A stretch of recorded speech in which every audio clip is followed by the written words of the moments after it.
Hi guys, welcome back to my channel. I'm Alice。好耐冇見啦，各位有冇掛住我呢？喺呢度先同大家講句新年快樂，然後再祝所有人可以身體健康，萬事如意，考 DSE 嘅人都可以入到自己心儀嘅大學。今日咧就係想同大家分享下我點樣由阿蘇升翻上 CTU 嘅經歷。嗱，先戴翻個頭盔先。以下所講嘅所有嘢都係我個人主觀嘅感受啦，所以大家如果有任何嘅疑問或者任何嘅質疑，或者你覺得我講得唔啱嘅話，咁你都啱，單純係一個分享啫，係可以俾大家做參考，但係唔好過嚟 judge 我。咁呢條片就會有少少長嘅，咁大家就可以跳去自己想睇嗰 part 啦。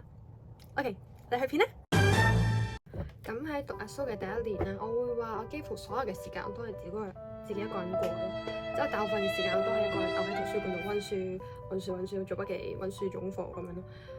又唔係冇識到朋友嘅，但係嗰陣時同朋友嘅timetable 係一樣㗎啦。咁同埋大家可能各自要翻啲 part time 啊，啲時間就唔到，所以就係咁冇緣分地，我頭一年係冇朋友陪住我咁滯咯。所以我係好 depressed 嘅嗰段時間，係一方面好大壓力啦，同埋你又好孤獨啦，又無助啦。得上堂嗰陣時可能傾兩句，之後落堂又係得翻你自己一個。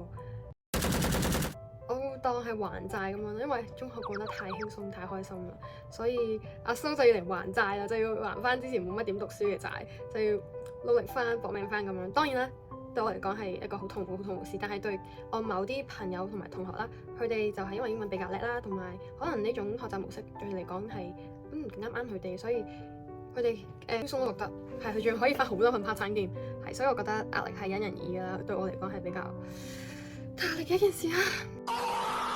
雖然第一年係讀得好辛苦啦，但係我第二個 Sem 嘅成績都有3.69，咁好似拉分勻，我記得嗰陣時第一年嘅 GPA 係有3.57嘅。然後去到第三個 Sem 第二年啦，咁我覺得事態就好轉咗啦。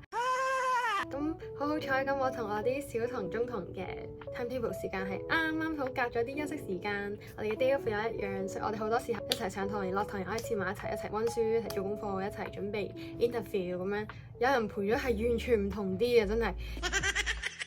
Sem 3嘅時候就係你 apply U 嘅時候啦，咁你就要攞你呢個時候嘅 CGPA 去 apply 唔同嘅 U 啦。咁我嗰陣時就 apply 咗 UST 啦、CTU 啦同埋 BU 嘅。但係好可惜地，因為我嗰陣時個 CGPA 未過3.6啦，所以 UST 係冇俾到 interview 我嘅。CTU 咧係可以俾你補5科嘅，冇記錯嘅話。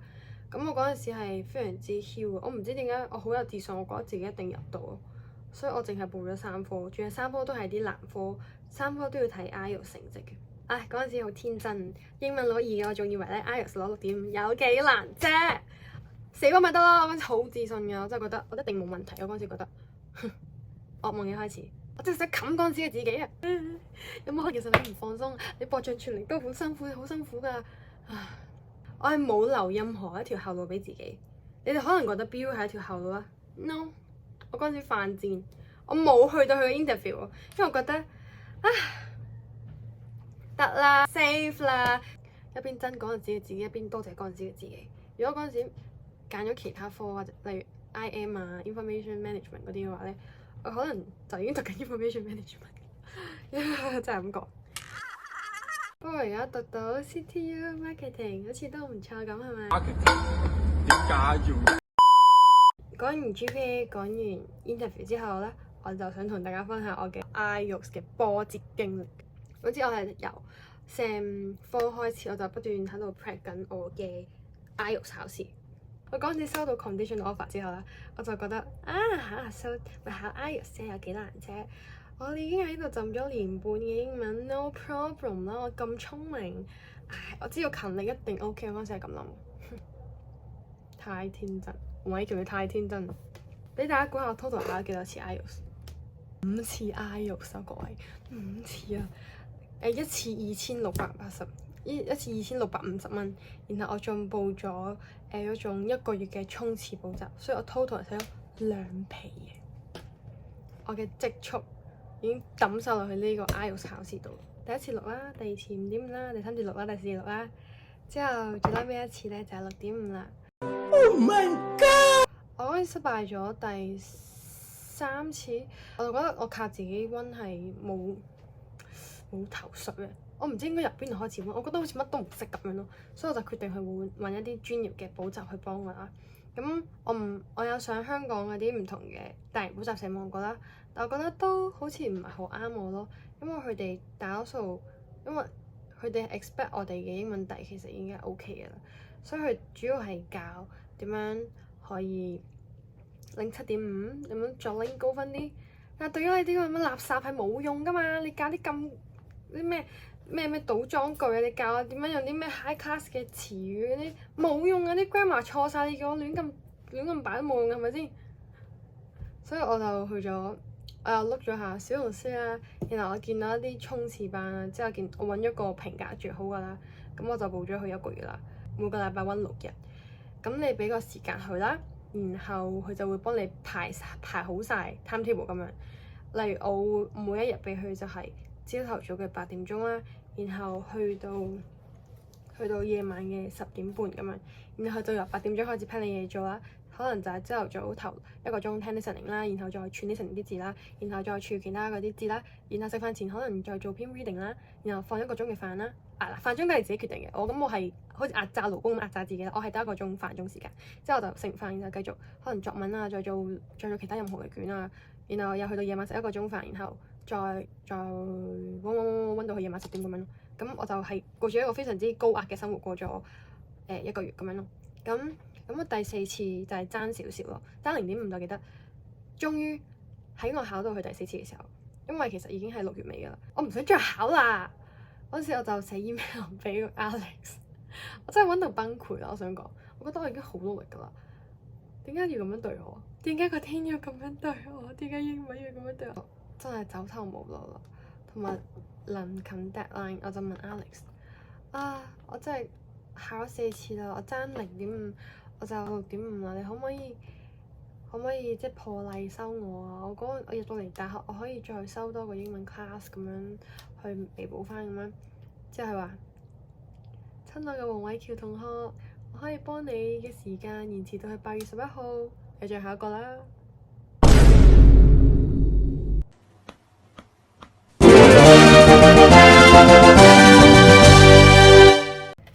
聽完我講嘅經歷，係咪覺得好緊張？覺得好焦慮、好大壓力啊！做乜而家 send 埋啲咁嘅嘢俾我哋啊？我哋已經好大壓力噶啦！暫停，冷靜，唔好冷我住。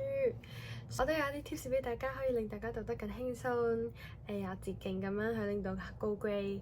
咁首先第一樣，我覺得最緊要嘅就係你一定要買 source。係嗱，買 source 即係你問有讀過呢一科人去買佢做過嘅嘢咯。當然唔係叫你抄功課或者係 copy and paste 啦，唔好真係 copy and paste 喎，會俾人周到噶。總之就係作為一個參考，起碼你會知道你一科答佢住啲乜嘢啦，評分標準係乜嘢啦，咁樣就可以令你唔好咁緊張，唔好咁焦慮，可以穩穩陣陣咁樣去交齊功課。同埋我個人覺得 CC 嘅 Miss 阿 Sir 佢哋俾分都算係鬆手，如果比起大學嚟講嘅話，只要你認真做，唔好交撇屎俾佢嘅話，通常都有 B 加同埋 A 減噶啦。我嘅經驗嚟講，所以大家都唔使咁擔心。然後第二個 tips 就係唔識就去問。係，我知道可能一啲比較 I 嘅同學啊，或者係比較怕醜，或者係唔敢問 Miss 阿 Sir 嘅，覺得啲 professor 好惡，唔好咁樣諗，千祈唔好咁樣諗。你哋諗下，如果你因為面皮薄少咗1-2分，咁你就可能影響你成個 grade 噶啦。所以有啲咩唔明唔識咧，你都去 email。我記得。而我喺 CC 嘅話咧，係可以直接 WhatsApp Miss 阿 Sir， 係如果佢哋甚至一啲好熱心嘅 Miss 阿 Sir 咧，佢哋會直情咧係打電話俾你聽，教你點做啊，同你解釋啊，呢條 equation 啊要點解啊，點解啊咁樣。所以大家勇敢去問，唔識就去問，唔好覺得羞恥。大家好多人都冇學過呢個 major 㗎，大家都由零開始。如果喺功課上面有啲咩可能有少少疑問啊，都總之去問多啲咯，係唔好去怕醜，唔好驚，總之去問，問得多就越多着數。成年人嘅世界就係你面皮越厚越着數。第3點，我已經講過非常多次，我提及過非常多次，就係揾一班可靠、有讚心、有好人嘅 groupmate。因為我覺得 groupmate 就等於你嘅戰友，你哋一齊奮鬥，一齊互相鼓勵，非常之熱血。所以如果大家真係擘大隻眼揾好嘅 groupmate，揾肯做嘢嘅 groupmate咯，你同呢一科呢個人做過唔啱，下次就唔好再揾佢啦。即係咁講，係同埋大家都唔好因為係朋友而唔做嘢啊！係唔好抌晒啲嘢俾你個 friend 做，佢好慘，你知唔知啊？既然係朋友，唔該大家互相體諒，OK？我都好建議大家，如果係本身就識㗎啦，或者係同一個 major 嘅，就盡量就夾翻 timetable 啦，夾翻讀嘅科目啦，即係到時搶同一樣嘅科目咁去一齊讀啦。我覺得有互相照應嘅話，會讀得輕鬆啲，冇咁辛苦同埋冇咁大壓力。所以希望大家都可以揾到好好嘅朋友，可以揾到好好嘅 roommate。哈，OK， 翻嚟而家，我知道今日係大家非常之重要嘅日子，就係放榜日啦。咁我喺呢度衷心祝願所有人都可以得到自己想要嘅分數啦，都有啲鼓勵同埋安慰嘅說話留俾大家嘅。考得好嘅同學咧，就好恭喜你啦，都希望你可以入到自己心儀嘅 U 啦，可以讀到自己心儀嘅 major 啦。考得唔好嘅同學咧，都唔使咁傷心。我明白唔開心同埋失望一定會有呢個情緒，你可以揾到佢出現，你喊一場嗌一場都冇問題嘅，抒發下自己嘅情緒。但係我都會想同大家講翻 DSE 咧，其實真係一場考試嚟嘅咋，即係你而家都覺得佢係你人生一件好大嘅事啦。但係其實你過多2-3年，你回望翻而家咧，佢真係一場考試嚟嘅啫。因為我身邊好多朋友咧，諗下同我玩得嘅都唔會考得特別好嘅，可能好多 friend 佢哋冇去讀書啦，都冇去讀 U 啦，但係佢都揾到自己中意嘅事去做咯。有啲去咗學咖啡啊，去咗開鋪頭啊，有啲又去咗教跳舞啊，收入都唔錯噶。所以我會話人生唔係淨係得一條路，即使你喺 DSE 你覺得自己失敗咗，但係唔代表你未來嘅人生都係失敗，唔代表你呢個人係失敗。所以我會祝大家可以加油，揾到自己熱愛同埋中意做嘅嘢。而家傷心難過失望都唔緊要，但係唔好睇唔起自己，唔好覺得自己一無是處。讀書唔叻唔代表所有嘢都唔叻噶嘛，人一定會有長處噶，係咪先？即係呢個 system 下面用咗分數去定義一個人，但我相信大家都有自己擅長同埋叻嘅嘢，所以加油！咁條片就到呢度啦，各位。如果大家中意呢條片嘅話，記得就 like 同 subscribe 我。同埋大家有啲咩任何嘅疑問咧，歡迎你哋 IG 揾我，或者喺嗱 comment。我識嘅，我唔識嘅，我都會答你嘅。係，好，希望大家都可以一齊加油，加油，加油，加油！拜拜。